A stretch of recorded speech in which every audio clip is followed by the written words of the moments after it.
Welcome everybody to the official Ring Generals review for WWE Fastlane 2019. And I gotta tell you something, Eric. This is some BS. Okay, Okay, so I actually thought you were gonna throw in some positives and I am gonna throw in some okay, let's see, positives. let's hear some I'm gonna positives. throw in some Nostradamus, positives. right? I'm gonna throw in some positives All because right. there were some parts of the show I really enjoyed. Obviously, I loved it. You can go back and listen to our old episode Filler Lane that just came out on Thursday to kind of compare the results of tonight to what we actually said on Thursday, and you can actually tell us who won the predictions battle. But Right.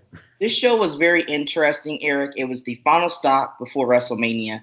I always hate the Fastlane pay per view. And the reason why I don't like the Fastlane pay per view is very simple.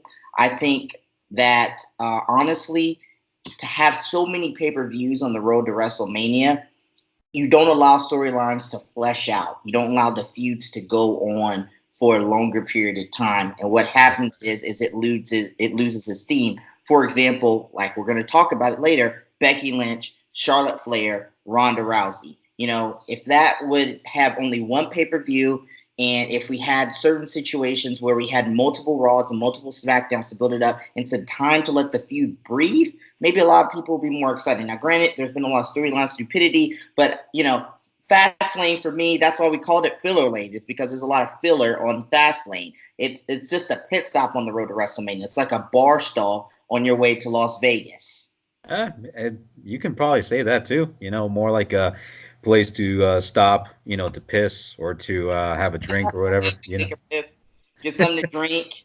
Yeah, especially Take if your you're on time those in your long road car. trips. Shout outs to those in and outs and Barstool. But I mean, I thought that this pay per view had some great moments. So we start off, Eric, at the beginning with The Miz and Shane McMahon versus the Usos. What was your opinion on this match? Because I thought this was a really good match, and it had a surprise ending that I was not expecting. I was expecting them for them to lose, but I wasn't expecting for this person to turn heel. So what do I you think? thought I thought so too. I thought that the match was pretty good. Both styles were a bit different, but you can tell that Shane can hang with the younger guys like the Usos.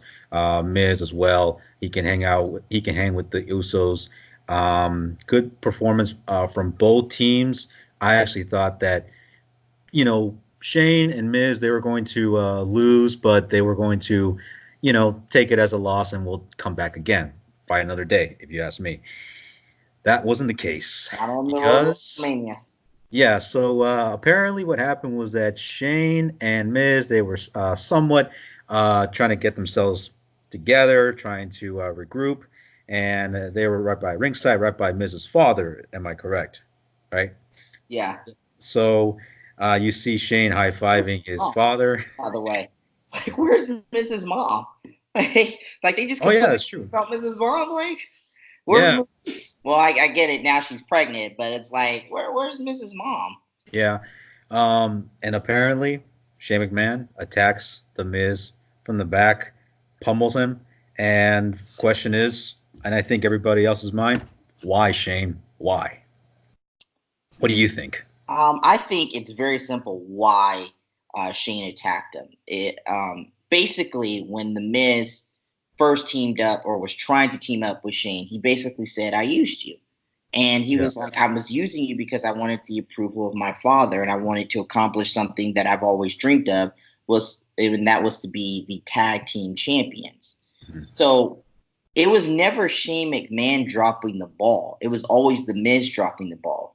So at one point or another, you had to wonder, well, when is Shane just going to get frustrated and just drop the Miz? Now I didn't expect for a heel turn to happen, maybe a slow dissolve, but Shane turning heel though was fantastic. I've said this. Shane McMahon, and a lot of people believe this, by the way. Shane McMahon is easily one of the most likable, and I include Triple H in the McMahon family. He's the most likable character of the McMahon family because of his risk, because he's cool. Dude comes out in Jordans at 40 something years old. I mean, come on.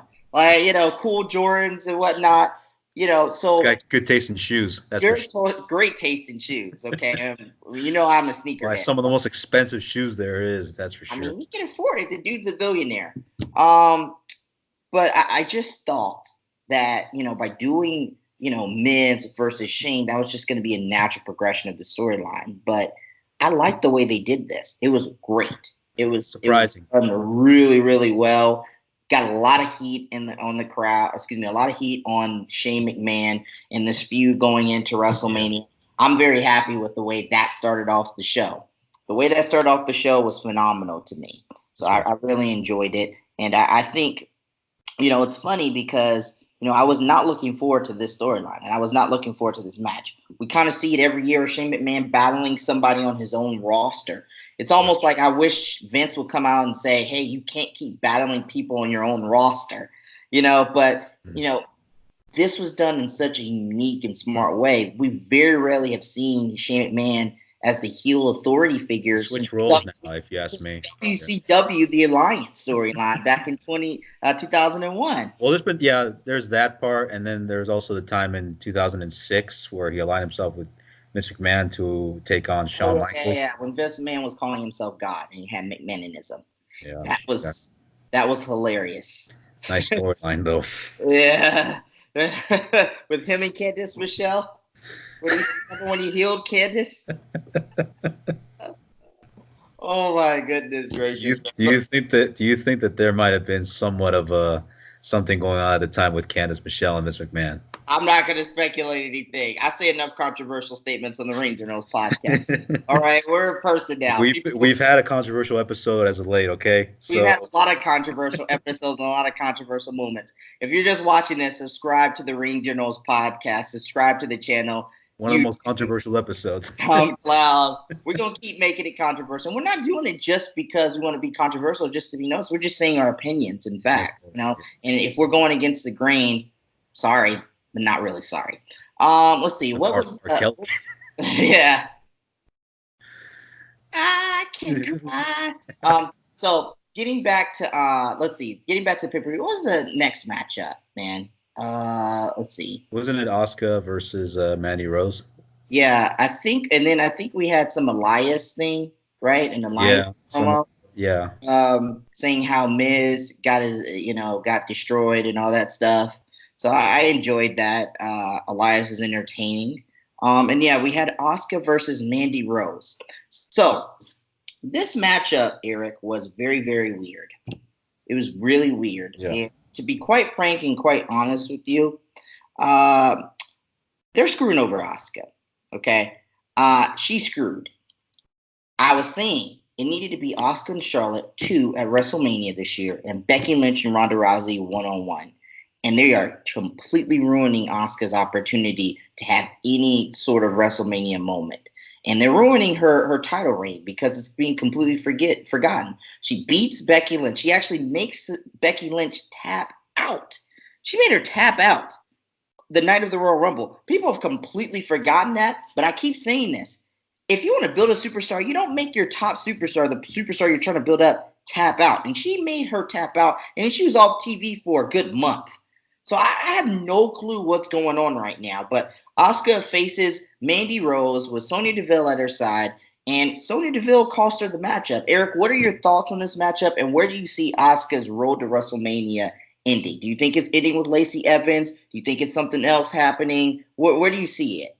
I kind of see more of this match. Well, the match between Asuka and Mandy Rose. I mean, it looks like they have somewhat of a direction for Mandy Rose, as it looks like how it looks like. For Lacey Evans, I don't know, to be honest. She keeps doing all these entrances, and she keeps walking around the ring, coming back and forth. She looks great doing it, though. That's true. That's true. It's smart. Yeah, it's smart. But for Asuka, I think her popularity dwindled down last year after she lost to Charlotte. I think that's when I knew that things were going to change for Asuka. So I'm not surprised that Asuka is in this position unless they find a way to try to turn Asuka into a heel. Maybe that could help save her somewhat position. Got too many heels on SmackDown, though. I mean, as of right now, what role can she play as of right now other than just being the champion?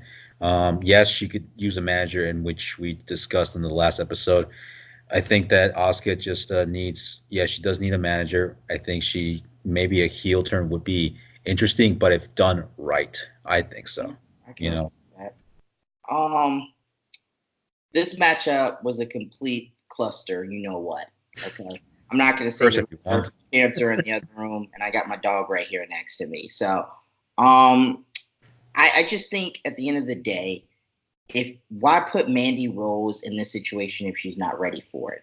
Obviously, SmackDown's women's roster is super thin, and we understand that, we know that, but don't put Mandy Rose in the situation if she's not ready for it. Maybe Sonya should have gone in before that.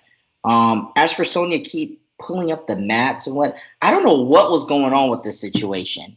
You tell me what was going on. I don't understand. It looked weird at first, and then the second time it made sense because Mandy tripped and then Asuka like kicked the shit out of her. So Yeah, I understand where they're going with it.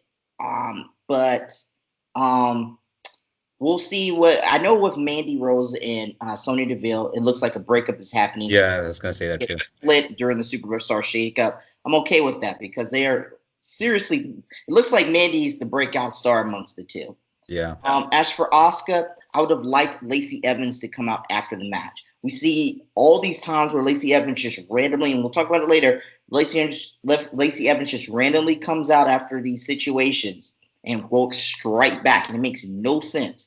But this would have been the perfect time to make sense for her to come all the way down the ring and to tease maybe her going back, and then Asuka runs after her and starts going after her, because Asuka is frustrated. Because in a way, Lacey sort of cost Asuka her match a couple weeks ago against Mandy, which caused Mandy to get the number one contendership against Asuka at Fastlane.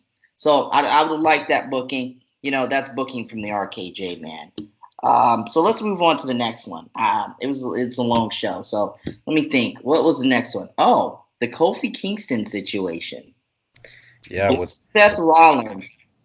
Black Seth Rollins was outside of Vince McMahon's door. Okay, actually, he was asked on the pre-show, "Hey, look, we want to wait. We want you to come talk to the McMahon family."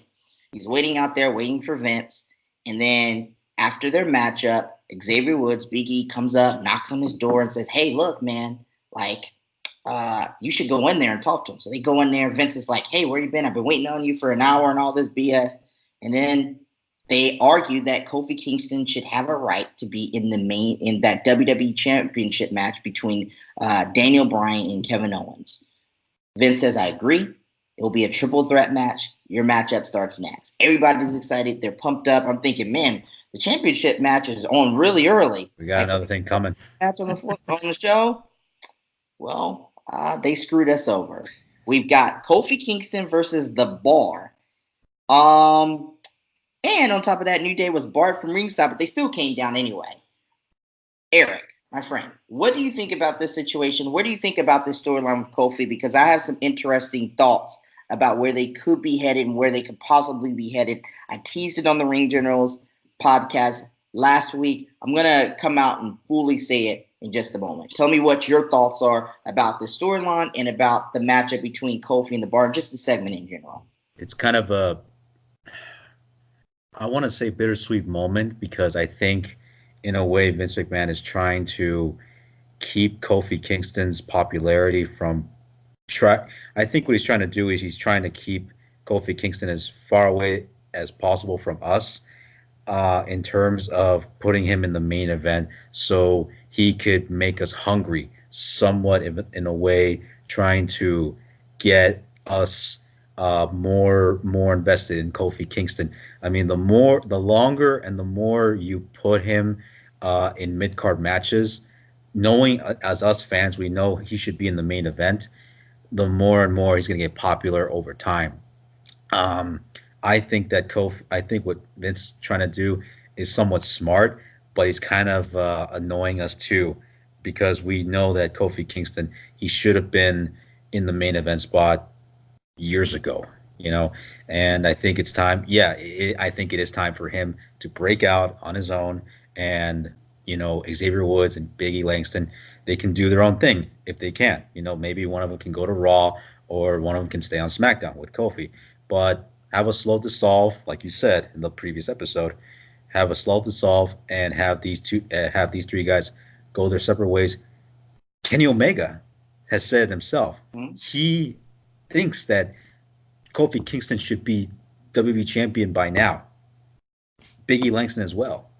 Xavier Woods is another one too. All those three guys. So interviews, Eric, Yeah, not on TV, but in actual interviews, they said this, right? I Kenny know Omega. Kenny Omega Yes, said that, that's but one of the reasons why Kenny Omega hasn't come to the WWE because he feels that he would be in a position like the New Day, where they would not get any title shots. They would just be in the same position as they were 5 or 6 years ago. And so that's one of the reasons why Kenny Omega doesn't want to come to the WWE, and he thinks that he can't have matches that display stories. He thinks that matches he can't do any matches that has stories in them. He can't do any stories as far as matches go, from what he says. Interesting from what Kenny Omega. wrestling's always about stories. So that's an interesting statement. But we are talking about a WWE Yeah, event, Kenny Omega's AEW. yeah, So uh, as far as this situation for me, this is drawing some comparisons to Booker T's storyline from WrestleMania 19 with Triple H. Now, have they outright said, hey, the reason why we don't think you're good enough to be in the WWE Championship situation is because you're black? No, I don't think they've said that yet. Will they go that way? I'm not sure. But am I thinking that? And is some other people thinking that? Absolutely. Kofi Kingston would be the first African American, full African American champion. The Rock was Samoan and African half. American. Yeah, So half. And I accept The Rock. But, if you look back through the WWE history, it's always favored, well, in the words of Rikishi, the great white hope. I think if they want to go this way, if they want to be controversial, if they want to create that feel good moment, and if they're willing to take some heat, you could say Vince can come out and say, in some way, shape, or form, that the reason why he doesn't view Kofi as the number one contender is because of his skin color. Now, here's what you could do. You could have some type of number one contenders match or battle royal where all your WrestleMania storylines kind of flesh out. Randy Orton and AJ Styles are involved. Boom, they get into it. You get involved there. Mustafa Ali gets involved some way. You have Kevin Owens, wherever he ends up at. Maybe Andrade and Ray's involved, but you have Kofi Kingston win, and he cannot get the opportunity taken away from him. And then Daniel Bryan can kind of make snide remarks saying how he's not good for the planet, how his kind isn't good enough, similar to Triple H. But you have Kofi going over in that situation at WrestleMania. Okay? He has to win. He has to win. You cannot let Kofi build Kofi up so much for him to lose this opportunity. Lose this opportunity at WrestleMania. He cannot do it. What do you think, Eric? Do you think if they go with the Ray storyline, if they go with it and they do it in a smart, creative way, do you think that it could build up for the ultimate climax of Kofi Kingston being the first full black African American champion of the WWE? Do you think it'll be satisfying, or do you think that's a cheap way to go and we should just keep on going with you're not good enough and we're treating you like Daniel Bryan? they can do with the race storyline. It's just that at the time with Triple H and Booker T, I don't know. Maybe if WWE can learn from their mistakes at the I'm time, they can. hoping. Yeah, if they can learn from their mistakes at the time, because Booker T, he would have been champion at the time from 2002 or 2003. He should have been champion by that time, and it took him about what a couple years later for him to win the big one. 2006, and he didn't win he won the world heavyweight championship Yeah, now as King Booker as a heel. Well, yeah. I mean, Great, yeah, but I know. It's just that at the time, Booker T should have been champion around 2002, 2003. Because if you bring it, and I want to jump a little bit back at the time, because that's one of the reasons why I was tuning out of WWE at the time, because I knew that some of their stars from WCW, they were not going to get I that was grass watching swing. her. Most of their guys, they were either going to be turned as jobbers, as Mhm, jokes, or fired. mhm. So in Kofi's spot, I think if they can do it right in a smart way, they can uh, do the storyline. If they want to throw in the race storyline, okay, but just do it right and just do it to the point where people don't easily get offended. Mm-hmm. Um, Get offended now more than they did back in 2003, 2002. yeah, I mean, I think some people took it the wrong way at the time. I mean, it was implied, but Oh no! it was You telling implied. Booker T to hold your bags and throw $1 to him like he's gonna wipe your shoe. Man, I've been in southern airports. I've been in southern airports and I've seen African American men wiping the shoes of white men. Oh, Trust jeez, me, dude. when somebody throws you $1 or $5 and says, "Go get my bad boy" or something like that, that's that's some racist stuff, right? But Yeah, I think this storyline could be interesting. Now, there's some layers there, and I think if the WWE is smart, they can peel back that layer, and we could do it in a way that brings awareness to race and also puts us in a situation where we're excited about this matchup and Daniel Bryan losing the WWE Championship and Kofi Kingston getting his moment, his WrestleMania moment. Um, Time will tell. Let's talk a little bit about the next matchup here. Let's see, what was the next matchup? I didn't write the notes down. I'm going we get to the verbatim. Shield. No, we're not going to get to the Shield. I want to get to Nia Jax, but first, I want to get to the whole triple threat match, the Raw Tag Team Championships match. What did you think about this match? I thought it was a solid match, really good match. Aleister Black and Ricochet attacked the Revival, their faces, but that was kind of a heelish move. But they attacked the Revival after they won. They were not involved in the decision. Where do you think? What do you think about this match, and where do you see all three of these teams going headed to WrestleMania? Great match. And I've also said this in the last. Because Aleister Black was involved. Well, because of that too. Okay. Yeah. So the thing is that if you're brought into NXT and you want to make an impact, I suggest you make either a heelish move or something that will definitely grab the audience's, you know, capture their attention. And so they got my attention. If they went for a heelish move, in a way, to me, that's sort of making an impact. DDP has said himself, if you want to make an impact, you go after the biggest, baddest, meanest dog in the yard. Um, so the revival looks like they've been getting some pretty good push as of late. Now that they're tag team champions, Gable and Rude, although they're somewhat, I don't want to say, but they're kind of a joke. Them being teamed up in a way. I just hope that they can maybe pull off like a heel turn soon, so we can actually get that seriousness coming out of both those two guys. Get that competitive mindset, if anything. Ricochet and Aleister Black. It's a very odd tag team, like an odd couple tag team, kind of like in the past we've seen it with Daniel Bryan and Kane. We've seen it with Goldust and Mankind. We've seen it with Kane and X Pac. We've seen it. So it's a very odd tag team, and to me, it's still early to tell when it comes down to Aleister Black and Ricochet. They're an odd tag team, but they're working together, and they've been doing pretty good as of late. So I can see them making more impact. If I see them doing more of this, then I know that these guys have a bright future. Um. So I said this. Out of the four guys who came up, it looked like it was Aleister Black one and Ricochet 1A.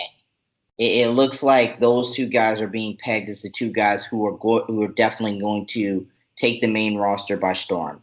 Johnny Gargano is still tied to Tommaso Ciampa. Now Tommaso Ciampa is injured. Oh He has yeah, relinquished the NXT Championship and is out reportedly for six. I'm hearing 6 to 14 months. That could be a career-ending injury. that's a year, dude. That's a year and some time. Yeah, I think it was hard enough for Tommaso Ciampa to get on the main roster and succeed. He had the lowest reaction. He didn't really have much of a reaction. Now I think it's damn near impossible for him to make it now. It's going to be interesting how they bring him up and how they work with him.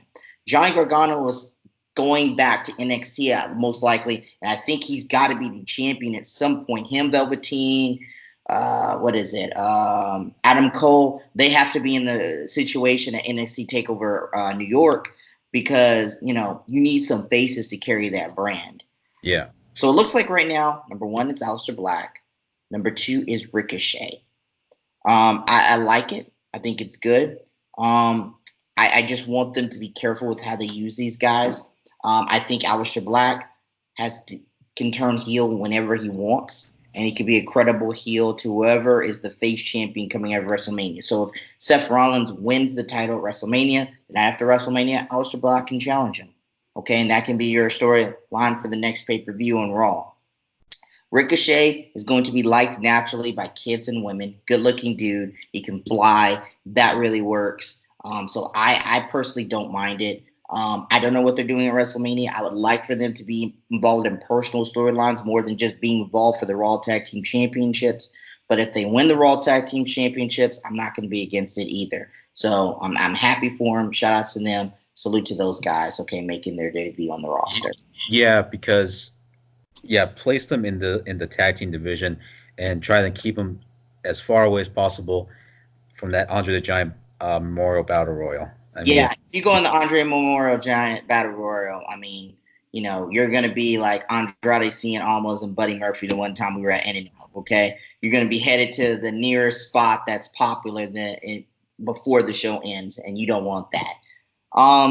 So let's talk a little bit about the Nia Jax, Tamina versus Sasha Banks and Bayley thing. I smell a Ryan Rants coming. This is botchamania at its finest right here. I saw 2 botches involving Nia Jax, okay? And I love to talk about some Nia Jax botching, okay? It's entertaining, okay? I don't know what's going on in this matchup. Okay, they are making Sasha Banks and Bayley, your first ever WWE Women's Tag Team Champions, look really bad. Okay, they're squashing them in a way, and then on top of that, I'm losing enthusiasm for the title. Okay, already, and I don't want that to happen. Which is the danger of having these Women's Tag Team Champions. TNA did this, and they had to relinquish it because you didn't have enough women, and it was getting stale. But Nia Jax botching. I botched there talking about Nia Jax botching. It was entertaining. Okay, so basically she tried to catch her. She tried to do some Samoan drop, and I don't know if Sasha couldn't get up there all the way or not couldn't get. I don't know what was going on. Maybe there was a miscommunication, but that was a botch. And then the camera pulled off when Sasha was trying to do like some dive through the ropes, and that was a botch too. And then Eric, what do you think about this match? What do you think about the aftermath with Nia Jax and Tamina just absolutely destroying Beth Phoenix and Natalya? Are you excited about a Natalya, Beth Phoenix versus Nia Jax and Tamina matchup at WrestleMania? What's going on with Sasha Banks and Bayley? I want Trish Stratus and Lita to be in this matchup because I need some star power for this match. And you need to give this title some prestige, my friend. You need to give it some prestige. Plus, the ring generals are there. So, It's true. And, check that out. The episode to Road to WrestleMania. 30 days of WrestleMania, baby. Oh, wow, already. Damn. 30 days of Mania, man. Okay. I tried to screenshot the actual time, like 30, 000. It's too hard. Days, right? It's too hard. Yeah. As far as Botch Mania goes, I've seen... Like, not trying to botch with Nia Jax. I've seen more botches over Triple Mania 26, I think that might have been. That was awful. Check that episode out, man. Awful. When they used the rip for the bell. Yeah. In Mexico. Oh, my goodness. That was awful. But yeah, I see Tamina and Nia Jax. I don't see them as tag team quality, to be honest. If this keeps up, they're going to end up in that women's battle royal that they usually do for WrestleMania. I don't see the Boston Hug connection, Bayley and Sasha Banks, in that position. I see them, I think they're still trying to figure out how to help that tag team division because it's still sort of new. So it's kind of thin too. I mean, that's why they're going to multiple shows, is because you can't really go and have, one title for each show. Doesn't make any sense. The roster's thin as it is. So you got to go to NXT and SmackDown Live in addition to being on Raw. Makes sense. Yeah, so it's going to take a while for us to get used to the new tag team division, the new tag team titles that they basically started. And I think for one, hopefully that they get it right by WrestleMania, and we should be wowed, live in the flesh since we're going to be there. it just depends on who's a more capable wrestler or team to take on um, Sasha and Bailey. You mentioned Trish Stratus, right? And Lita. Yeah, that's what the rumors are, but they weren't there. I said on the Ring Journals that Sasha Banks and Bailey were going to win, and that Trish Stratus and Lita come immediately after this match. We only got 28 days until WrestleMania, so Okay, so yeah, yeah, so if that were to happen, I don't see Trish and Lita becoming the tag team champions at WrestleMania because one, they're basically what part timers or they barely even make an appearance over at wrestling WWE shows. So I don't see them winning the tag team titles if they're going to be paired up to face up against Sasha and Bailey. So, I can't find anybody else who's credible to take on Sasha and Bailey. I think maybe time will tell, no, but at the same time, time is very limited because we're just a couple days away from WrestleMania. So, yeah. yeah, they got to find ways to try to help that tag team division for right now because I really don't know who can take on the Boston Hug connection. I really can't figure out who can take on both those girls. You know, The Iconics are your best bet, and if they that's want on to come Spec. out, yeah, I know, but they're defending on SmackDown Live and NXT. You got the Iconics, and then you also got, if they want to come up, if they want to promote more of their show, you can get the Bella Twins. But from what I've seen, the Bella Twins don't. And Brie Bella doesn't want to come back to wrestling, and I personally think it's best that she does not come back to wrestling after her recent run. After both of their runs, I think the crowd is no longer interested in the Bella Twins. Let's move forward here to the WWE Championship match. Okay. Um, so it was announced that it would actually be a triple threat match. So we got Kevin Owens entering, you had Daniel Bryan entering, and then you had Mustafa Ali. So if for people out there who are saying, well, Mustafa Ali got placed in the title match, so you can't really play the race card. Yeah, I get that. I understand that. It makes sense for me because I think Mustafa Ali lost his opportunity because of injury. So obviously, he probably should have had the opportunity to face Daniel Bryan. He came back at a house show in Chicago, I believe, and had a great matchup with Daniel Bryan. So I kind of figured that may have figured into their at least their Fastlane plans and possibly even their WrestleMania plans. So he comes back, great matchup, phenomenal matchup. Kevin Owens is back to form. KO Mania is back. I'm loving it. But I love the Kofi signs. Kofi Mania. People were rooting for Kofi, but the crowd came along for this matchup, and I thought it was great.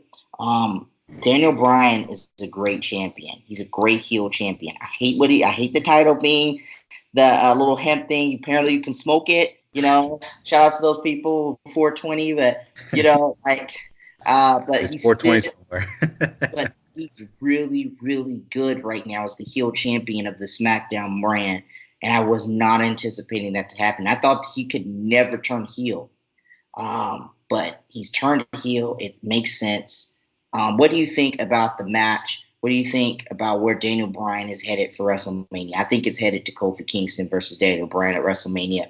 Or possibly, if they want to continue the storyline, you could put John Cena in there. But I think it should be Kofi and Daniel at WrestleMania. Leave John Cena to the sidelines. So for one, I did enjoy the match. I do like the fact that Mustafa Ali, they're building him up as well. He's also another guy who I feel is, in my eyes, championship worthy. Great athlete, great look, and also I would say he's got a. If anything, he can go toe to toe with the likes of Kevin Owens, Kofi Kingston. He can have a great match with Daniel Bryan if it would be a singles competition, whether it be on a SmackDown or it could be on the next pay per view, SummerSlam. He got So at the beginning though. So yeah, so I would see where we would go from here. Looks like signs are all pointing Kofi Kingston versus Daniel Bryan, unless Vince McMahon tries to screw him over again. But I think what they should do is that if they really want to put in Kofi Kingston up against Daniel Bryan, I think that they should really, really make Daniel Bryan attack Kofi Kingston, out of nowhere, try to find ways to try to piss on the crowd and really try to screw Kofi Kingston as much as possible in order for Kofi Kingston to go over at WrestleMania. And maybe, but at the same time, I think another scenario can play out is maybe they might try to slither in Kevin Owens at the main event of WrestleMania. Now, this needs to be Daniel Bryan versus Kofi Kingston 1-on-1. We see this too many times at WrestleMania. We're trying to get everybody on the card. Or a fatal four match. It is no. We saw that with the United States Championship, which I forgot to mention, so I'm going to mention that next. I don't want to see any more triple threats matches at WrestleMania. We're already seeing the matchup that we ultimately want to see. Becky Lynch versus Ronda Rousey have Charlotte Flair in it. Unnecessary filler. Unnecessary. So now to have a triple threat with the WWE Championship, we kind of mentioned this on our recent podcast, Filler Lane, it would be unnecessary. It would just be a reason to try to get everybody on the card, which is something they've been doing, but it's a 7-hour show. You should have everybody should have the proper time, the proper way to get on it. And if you're not going and constantly finding ways to seek opportunities for your character, your storyline all throughout the year, then WrestleMania may not just be for you. It may not be. You may have to deal with that Andre the Memorial Battle Royal check. I'm sorry, but I think Kofi Kingston versus Daniel Bryan going into WrestleMania and, not ending WrestleMania, but going into WrestleMania should have a lot of heat and should be the proper way to continue this feud. Any final thoughts on this, Eric? I think the smartest way as a fan, Kofi Kingston, Daniel Bryan, WrestleMania. Unfortunately, it's really not going to be the main event, but I think it should be the match of the night if that were to happen. It would be, or one of the matches of the night. But let's talk about the Fatal 4-Way United States Championship match. Don't want to really get into this too much. It just seemed like some intertwining storylines. You had Andrade and Rey Mysterio breaking down in the pre-show, it was supposed to be on the pre-show, but it got added as a Fatal 4-Way with Samoa Joe telling Carmella and Selena Vega, hey, look, I can take on all comers. Let's do a Fatal 4-Way, which makes Samoa Joe kind of like Chris Jericho in 2008, 2009 in his heel run. He's just a badass. He's willing to take on all comers. He doesn't back down from anybody. And obviously R-Truth is there with his funny thing with John Cena. I don't know where they're going with this. I don't know if John Cena is going to face Samoa Joe at WrestleMania. There's rumors about that. I've seen rumors, yeah. That's where they're headed. Okay, I could see that. And I'll be down for that. Apparently they have some history there. Samoa Joe and John Cena when John Cena was just coming up in the WWE. But what did you think about this matchup real quick? I don't want to spend too much time on this because it is the United States Championship match. If the WWE doesn't care about it, I don't necessarily care about it. I mean, even Finn Balor, the Intercontinental Champion, wasn't on this show. Was nowhere to be found.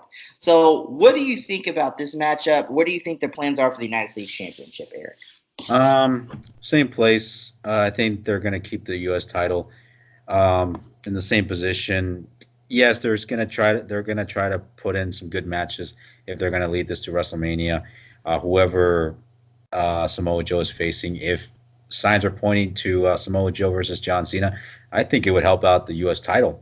I think it would just elevate to to another level, even though Cena has won the belt before. I love it, and that would be big, going into WrestleMania, and it could be a quick match, be a quick 10-minute match, something we're not expecting, kind of like when we weren't expecting the Undertaker to show up last year. So let's talk a little bit about not Sasha Banks, Becky Lynch and Charlotte Flair. I honestly really didn't care about this matchup because I knew what was going on. I knew Becky Lynch was going to win. Charlotte Flair puts the figure 8 or figure 4, whatever, on Becky. She's limping, all this stuff. And then Ronda Rousey comes flying down and destroys Becky Lynch. Now, here's the issue that I have if I'm Ronda Rousey. It just seems like Ronda Rousey's just doing dumb stuff now. And the reason why it seems like that is because why would you, if you're the champion, want to make your title match a triple threat match? Why would you not let Charlotte Flair pick the bones of Becky Lynch and make her tap out and submit? It just doesn't make any sense. I guess Ronda Rousey, her character is that of someone who does not care what the situation is. She's just going to destroy everybody, kind of like her UFC character. But in this case, in my opinion, I believe it's storyline stupidity. If I'm Ronda Rousey, I'm staying in the back and letting these two beat the hell out of each other and determine what happens. If Becky Lynch was in a situation where she had a disarmer on Charlotte Flair, I could see where Ronda Rousey would kind of try to interfere. But Charlotte Flair is already in the match. Becky had to win to get in, and Right. she won because of Ronda Rousey's stupidity. What do you think about this storyline? I've said this multiple times, and I will scream this to the mountaintops. And I will scream this until they find a way to make this storyline interesting to the point where after 7 hours of us standing, of being in WrestleMania and that weather, we're going to still be excited for that matchup. This storyline is convoluted. They overthought this. They overbooked it. It should not be Charlotte Flair in this matchup. She has no right to be in this matchup. What do you think about this? Well, I know they're trying to do their best. They can to try to keep us invested in it because the three of us, we said in the last episode, our excitement for this triple threat main event match, it's sort of dwindling down, if you ask me. So I think what they're trying to do is they're trying to throw in some last minute spots where Ronda would just attack Charlotte or Becky, and it would just lead to the up and coming weeks of having uh, Becky, attacking Ronda or Charlotte, and then the following week it would be Charlotte's turn, and then she would be attacking both Ronda and Becky, and it would just be somewhat of a different kind of pattern. So, I kind of see where they're going with this, but as far as Ronda, some of her comments, I'm pretty sure you've seen some of her comments, right, online. Oh, where she talks about how she hates LA, how everybody's Yeah, transplants, and she's surprised people even know that the Rams even exist. That's pretty funny considering the fact I would say people definitely knew the Rams existed when they were on their Super Bowl run. Everybody was on their Rams, and everybody hates the Lakers. And this is coming from a person wearing a Laker hat right I'm now, but as a Laker fan, throw I'm it away, taking. man. Well, Rousey, no, I'm not throwing away. This is good money right here. It's over, man. It's over. It's over for this year. Wait till we get Anthony Davis and Yeah, Kyrie. But I just think for me personally, yeah, I enjoy it. Her going kayfabe, kind of off the script a little bit, kind of trying to peel it back. We already know it's not real, but it kind of gives us in the back of his mind of, is this really her shooting on it? Is this really? And it's partially how she feels. And I told this to multiple people. She needed to turn heel after that LA crowd did her wrong. After we did her that wrong. should have been it. Yeah, Did that should have her been wrong it, dude. at Survivor Series because we Yeah, all ruined her. Because nobody was cheering for Charlotte Flair until the moment she started taking out that candlestick and started destroying Ronda Rousey. So yeah, there's been some hate peeled back on Ronda Rousey, so I can get it. And I respect her saying that and them trying to break the fourth wall more and more. It's just for me personally, just leave Charlotte Flair out of this. I Becky know. can be the defender of the people, and Charlotte and Ronda Rousey is the people that F's the fans, that F you fans. It's interesting because Ronda Rousey has to do the job in this matchup if she's leaving. If she's leaving and the night after WrestleMania features her doing something to Stephanie or something to where she gets suspended indefinitely, kind of like a Brock Lesnar after WrestleMania 31 with Michael Cole, then you need to make sure that you put over Becky and make sure that Becky knows we know that Becky is the top superstar. I'm just not feeling with the way she's constantly getting injured. Please don't tell me Becky's going to have those crutches at WrestleMania. Please, God, For let her one just crutch, right? say, let's come on, let's just drop this whole injury angle and let her finally say, I'm fine, something like that. Drop the crutches or something. That way we don't see her as a broken man going into WrestleMania because that would be a complete disaster. I haven't used that word in a long time, Eric. No, you've been using it for quite a while. I have, but I haven't used it on the podcast in like a year or so. I might have to bring it back. Yeah. So let's talk about real quickly. Elias was talking and he was doing his thing, and then Lacey Evans walks down to the ring. Mhm. All right, Eric, I need your opinion on this. Lacey Evans walking down to the ring. randomly coming down, interrupting people, then leaving back. Great look, great body, has the potential to go far. Great story. I respect her a lot, but I don't feel the crowd heat. We talked a little bit about this on the Filler Lane episode on Thursday. I don't feel the crowd invested in her. All I'm just hearing is loud music and people, her coming and going, but she doesn't talk that much. What do you think about her? Do you think she deserves this title shot against Asuka if she gets it? Well, it would be kind of unfair if she were to get that title shot from Asuka immediately. She first to me, she has to fight her way. Yeah, she's got to earn her way to get that title shot. Yes, it's sort of smart if you ask me to have her walk around to try to get people invested in her. I get it. I totally understand her. But as far as going after the title, just don't do it just yet. Well, who do you But think should face Asuka at WrestleMania then? you know what? Since they've done such a bad job as of late with Asuka, which I'm really not really invested in her. I really don't know, to be honest. It just depends on who they're building up on SmackDown in order for her to take on that opponent. So, to be honest, I really don't know who would face Asuka, or should I say, who's ready for Asuka. But man, oh man, it's just to me, I don't see anybody else other than. I mean, if anything, if Charlotte wasn't involved in the triple threat match, I think we would have had a rematch against Asuka and Charlotte. And I would have been totally fine with that. You know, That would have been the ideal scenario to go. Um, I'm okay with Lacey Evans being in this matchup against Asuka, but they need to build a heat for this matchup. They need to build some type of thing where maybe Lacey Evans is calling her a nasty because she doesn't speak good English or something like that. Something like that. yeah, Something along that nature. I'm sorry to go with the race thing or ethnic thing, but it's a situation where you've got to build some type of heat towards these matches at WrestleMania. WrestleMania yeah, needs to be a little bit more personal. WrestleMania is where everything comes to the end booking wise. It's where you figure out what direction you're going into for the next year or maybe the next 10 years. So, for me personally, every storyline needs to have some type of personal feud for it. There needs to be some type of personal animosity between the competitors. And I think if Lacey Evans can create a heat enough for the crowd to boo her, or even cheer her, then this matchup will be something that I would actually look forward to at WrestleMania. But as of right now, this matchup hasn't been announced, and I don't know what they're doing with Asuka, but it looks like they're going for Lacey Evans and Asuka. You got to find a way to build heat for Lacey Evans, man. You got to find a way to build heat. still early to tell with me if anything. But AJ Styles and Randy Orton are facing off at WrestleMania because AJ Styles RKO'd Elias out of nowhere, and then Randy Orton RKO'd him, and then AJ Styles came and hit him with that phenomenal forearm. So it looks like we're getting AJ Styles versus Randy Orton at WrestleMania, which is good because if AJ Styles goes to AEW, because I haven't heard any contract extension confirmation for him, that'll be cool. That's a cool last way to send off AJ Styles. And if Randy Orton goes to AEW, that'll be huge too as well.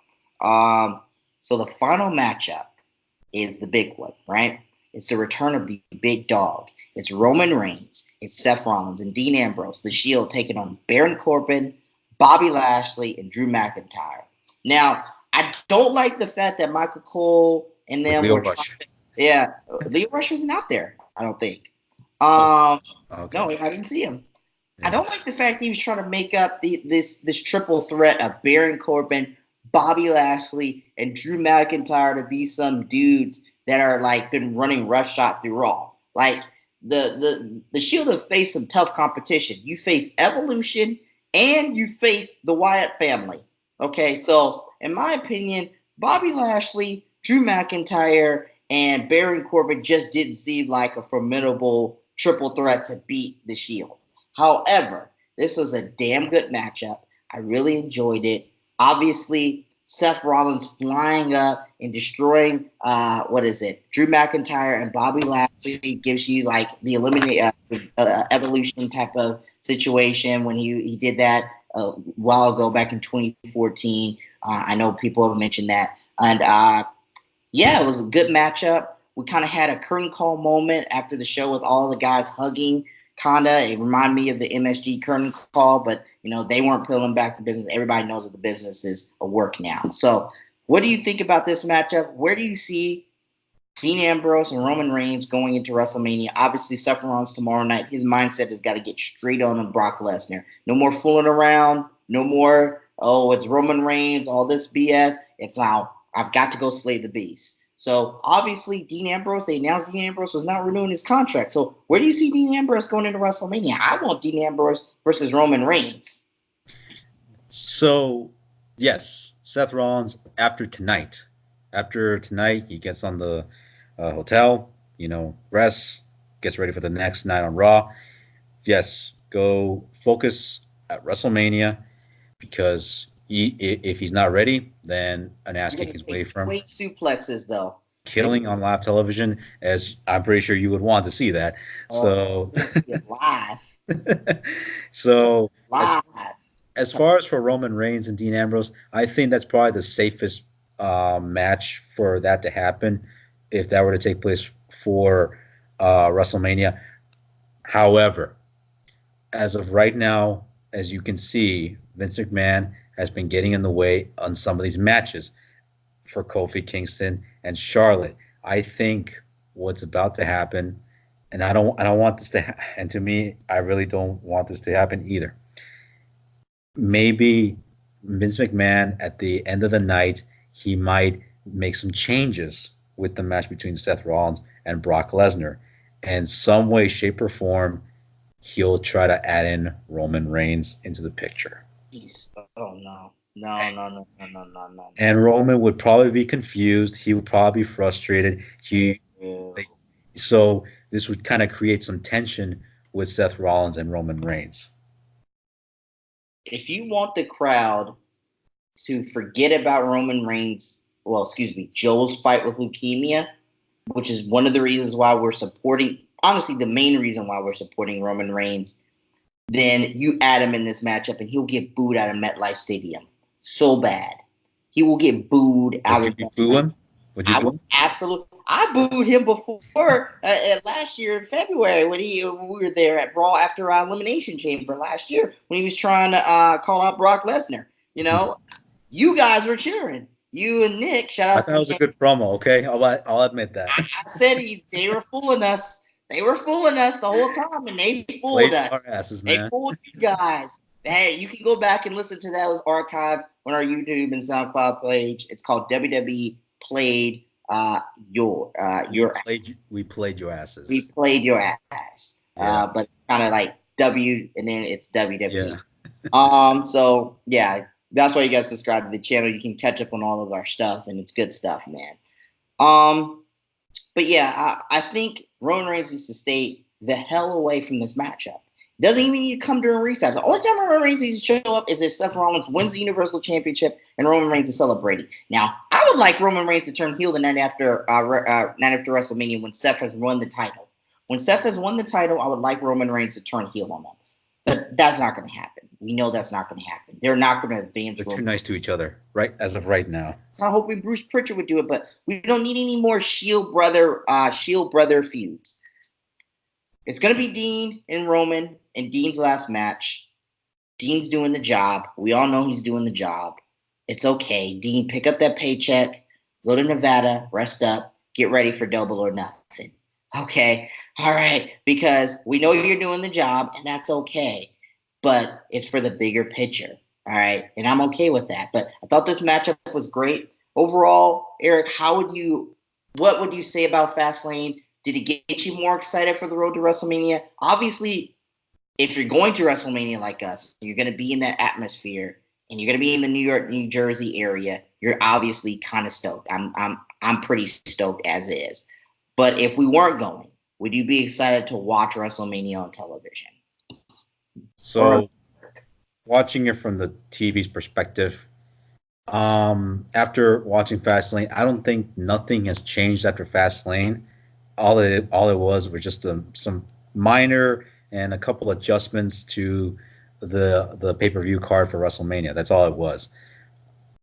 But as far as looking at WrestleMania on my television screen, I can be a little bit excited, sort of a little bit excited. I would probably look forward to it because knowing that we would be having NXT, we would be having all these great shows, not just WWE, but, G1 Supercard, Impact Wrestling, et cetera, et cetera. But Kicking pile drivers. yeah, so that's when every wrestling organization all come together and they all put on great shows. But for WrestleMania, yes, I would probably be a little bit excited, maybe look forward to a couple matches, but that's not the case this year. That's not the case because we are going there, and I know for a fact that this would be the first time that I would be experiencing WrestleMania, in the flesh, something that I've never actually dreamed of. Like I never actually thought about, and that gets me amped up. I'm more looking forward to what they're going to be doing. Who's really going to be the main event?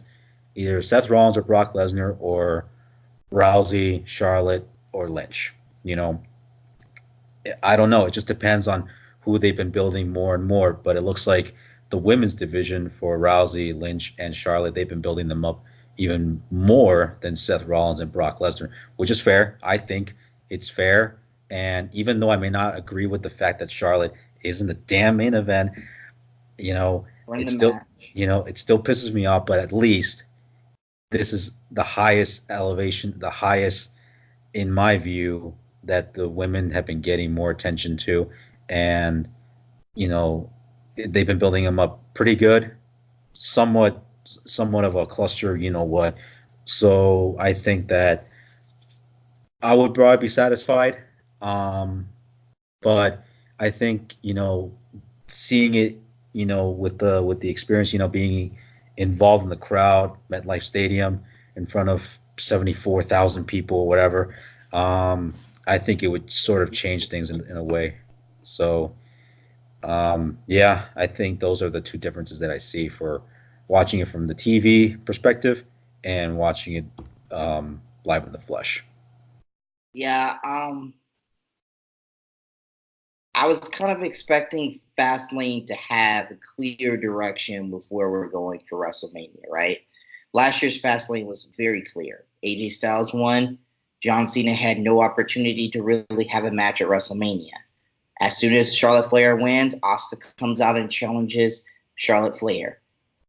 We didn't really see that as much. Besides the Miz and Shane McMahon situation, I didn't really see a clear direction for this card. Oh, okay, the Becky Lynch thing, but we already kind of knew what was going on. We didn't really see a clear direction for the WrestleMania card, which is good and bad because you kind of want to know what you're expecting, but it tells me that they're still kind of figuring things out and they're trying to make the best card possible. That's me thinking from an optimistic perspective because sometimes I can be a pessimist. Um, but I'm interested to see where they go with tomorrow night, starting on Raw, and on Tuesday night on SmackDown Live. There's dream matches that I have. There's matches I want to see. I requested this match because I think it should happen. Finn Balor, the Demon, versus The Undertaker should happen at WrestleMania. It doesn't need to be a long match. It needs to be 5-10 minutes, but something that for the allure and for that WrestleMania moment can get Finn Balor over, and he needs to get the win in this situation. And I know this is a little bit off topic, but I know that I want to give a shout out to this person who said that the real demon is Kane. And Yeah. so, yeah, so shout outs to you, Eduardo Salas, who made Uh-huh. that comment. And there was another person who actually made a request. Uh, the match, it was Dean Ambrose versus Roman Reigns. I'm pretty sure you saw in the 2K19 monthly. Yeah. Yeah, so shout outs to WWE Fan Official for that too. Yeah, I think that match between Finn Balor and Undertaker, it would probably happen. Now, what would happen if Finn Balor shows up and it's not the Demon? Oh no! Me and Nick have already talked about this. We're going all those flights down the stairs. Okay, we're jumping in that ring. Okay, we've already said it. Okay, it's going to happen because if Finn Balor does not come out of as the demon on the biggest stage of them all against a guy who is the dead man, you got to bring your A game. He didn't bring his A game at the With Royal Rumble. Phenom. Brock Lesnar. you got to bring your A game on the grandest stage of them all. I wanted him to be the Demon last year, but they did some Finn Balor for everyone. They were doing the LBGTQ community thing, and yeah, I get it. It's respectable, but he needs to be the Demon on the biggest stage of them all. If there's any place where the Demon needs to come out, it's that. But I guess they didn't want him to do that because they didn't want him losing at WrestleMania, kind of like they didn't want him losing as the Demon at Royal Rumble against Brock Lesnar. But it needs to happen because Finn Balor has no clear direction. Will we get the Undertaker WrestleMania? I'm not sure. I don't necessarily think so at this point. He's doing a lot of interviews out of character, but I've seen it. It's a little bit. It's weird. Yes, it is. Weird. It is. I get it. Mark Calloway, I get it. He's the man. But as the Undertaker, it's seeing him as the Ministry of Darkness, American Badass, Phenom, you name it, all these different characters of the Undertaker, the upgrades of the Undertaker. Man, oh man, I mean, it's kind of weird seeing it, but at the same time, he's sort of pretty much done with wrestling, so he kind of doesn't have anything else left to lose. So he kind of in a way saying that, look, I've already accomplished everything that I have, so I really don't need to hide behind, through my wife's Instagram page or whatever like that, So I think Instagram. Hey, so he had to create another Reign Generals episode you should listen to from last year, back when we were first starting the podcast. That's right. And I think, right now, Undertaker, he's just, look, I'm already settled down. I really don't have anything else to show to the people, So I think Undertaker is just, let me just do whatever the hell I want, But as far as, talking in front of a live group of people at church, it is a little bit weird, if you ask me. Why would you have the dead man, a guy who's the dead man who's done like demon type of things at a church speaking? It doesn't make any sense. It doesn't make any sense. Chant in Latin. I mean, you know what I'm saying? I'm a Christian too, and I would go to it too. So maybe I'm a little bit of a hypocrite, but it just doesn't make any sense why you would have that in the sanctuary. But it is what it is. WrestleMania should be interesting. We'll see what happens in the future. But all I know is this: the future includes WrestleMania for the Ring Generals, who will be there, and we have our 30 days of WrestleMania. So let's tell them. So Ring Generals 1 on Twitter, right, Eric? That's right. The Ring Generals on Facebook, and it's the Ring Generals on Instagram. The logo that you see right now on YouTube, same logo all throughout our pages, including SoundCloud, which you can subscribe to that as well. Make sure you subscribe to this channel right now. We have our previous podcast. It's Filler Lane, where we give our official predictions. So if you want to compare it and tell us who won already, you can tell us. That way Nick doesn't have to have that hard job of telling us who won or whatnot, because I thought I won, but I'm not sure. And then also you have what you did. You did WWE gameplay last night. Excuse me, I got something in my teeth. My mom made casserole this morning. All right, she made casserole today. It was good. So we had you facing the Undertaker. Were you the Demon or were you the Undertaker? I was the Undertaker. I had 3 matches. It was the Demon versus the Undertaker. Apparently, Finn Balor beat me. The second, you gotta win these matches, bro. I know. Yeah, you gotta put it on easy mode, dude. It is on easy mode. I don't know. I think Why are you losing these matches on easy mode, dude? The pin system, if anything, is a little bit different. All right, it's a little bit difficult than the ones that I used to play back in E64. So, the second match was Jeff Hardy versus Brock Lesnar. The reason why I say I had those two is because Jeff Hardy said that if he would have one more match or somewhat of a retirement match, he would love to face Brock Lesnar. Well, he really wants to be crippled for the rest of his life. I don't know if he was, on something when he did that interview, but God bless him. Yeah. So, hey, look, if you want to see killing on live television, there's that one, Brock Lesnar versus Jeff Hardy, and the requested one by WWE official fan. Shouts to you again. That was Dean Ambrose versus Roman Reigns, and Roman Reigns won the match.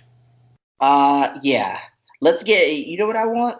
Eric, you know what I think you should do? You should do some like no DQ matches or some hardcore matches or some Hell in a Cell matches, stuff like that. That way you get a better opportunity to win. No, yeah, I actually do a lot better in those hardcore matches. Like I somewhat, the ones that I suck at are ladder matches and steel cage matches because you got to escape the cage and you got to press that L1 button. I think that's what it is to try to escape the cage. So yeah, It makes it too hard for those matches, man. I remember playing the old SmackDown versus Raw games and how difficult it was. But I remember after a certain period of time, it became too easy because I would just destroy everybody. yeah, I've had some classic matches though. I've had some really good matches. So it's really good. So I look forward to seeing more gameplay from you. yeah. Stay tuned for a Ring Journals podcast sometime in the near future, okay? And subscribe, like our channels. Hey man, shout out to the people who've been making comments and our most recent subscribers. Thank you so much. Tell your friends, tell everybody you know, even people who don't like wrestling. We did a whole thing on R. Kelly the other day that was hilarious, okay? I believe I can cry, okay? So if Dude, you you want should check out the Charlemagne, how Charlemagne just ripped apart R. Kelly. to, You know, oh, uh, even Angela Yee was like, "All right, Charlemagne, can you just tone it down?" And Charlemagne just kept going and going. we, Charlemagne, he speaks his truth, and I try to speak my truth. All right, man. But Eric Santos, is there any of your social media you want to promote to? So yeah, check me out for OC Rock Radio, Slam and Saturday. Not sure what I'm gonna be doing for next week's Slam and Saturday show, but I can guarantee you, the last week, the week before WrestleMania week happens, Slam and Saturday will be throwing in as much as wrestling content as possible, and hope to have you, Nick, alongside with me for that to happen. Um, the Video Game Cafe only on OC. I mean, sorry, on Twitch and YouTube. I did post up that stream of Undertaker versus Finn Balor on the Video Game Cafe channel on Facebook. So How's yeah, that doing? it looks like it's doing pretty good. We're getting some pretty good views on that one. So People love yeah, the Undertaker. People love yes, that. The Undertaker always gets us great views, man. I Yeah, know. So that one's history. People love him. yeah, everybody loves them. And yeah, and as far as the ring generals go, we're going to be throwing in as much content as possible. Maybe we can have another 15-minute time limit from you, right? Possibly. Some dude called me the N word the other when I did the first one. He said N word F Kofi. So I was like, okay, well, if at least you're commenting on the video. You got 3 dislikes there, but if you have feedback for us or whatnot, I'm chill with it. But if you want to be disrespectful, I'll block your ass. Okay, I'll block your ass. But if you subscribe, then I won't block your ass. Okay. So yeah, man. For me personally, it's at RKJ Man everywhere. The RKJ Man on Facebook. Just follow us in our dreams. You want to make sure you subscribe to the channel. You want to make sure you do everything and tell us what you think about what we're saying. Do you agree with us, or do you think we're absolutely positively out of our minds? Because I know I say some crazy stuff. All right. So if you like it, if you agree with us or disagree with us, let us know in the comments. Okay. If you like what you see, like the button, tap the bell for notifications. Okay. Let's But debate. but at the end of the day, subscribe. But always raise a glass in the sky and salute the ring generals. Just hang up, right? Yep.